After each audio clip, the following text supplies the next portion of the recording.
எதையோ ரொம்ப பற்று வச்சிருக்கிறீங்க எது மேலேயே. You have set your love upon something or somebody. கவனிச்சிங்களா கவனிக்கலையா? காதல விழுதா? நீங்க ரொம்ப நேசிக்கிற ஒரு நபர், நேசிக்கிற ஒரு பொருள், நேசிக்கிற ஒரு விஷயம் இருக்குது. அது ஆண்டவர் சொல்றாரு, அதை பலி செலுத்துன்னு சொல்றாரு. அன்பை சோதிப்பார் ஆண்டவர். இயேசுவை விட நீ யாரையாவது நேசிக்கிறையா?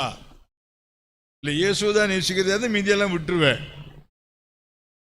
எல்லாம் கவனமா கேட்டுங்க. If you really love Jesus, then you should be willing to sacrifice all the other things that you love. இயேசுவை நேசிக்கிறது உண்மைன்னா வேற எதையும் நேசிப்பதையோ, வேற எந்த பொருளை நேசிப்பதையோ, வேற எந்த நபரை நேசிப்பதையோ என்ன பண்ணி அவனை கொண்டாந்து சொல்ல மாட்டீங்களே, பலி செலுத்த சொல்றாரு.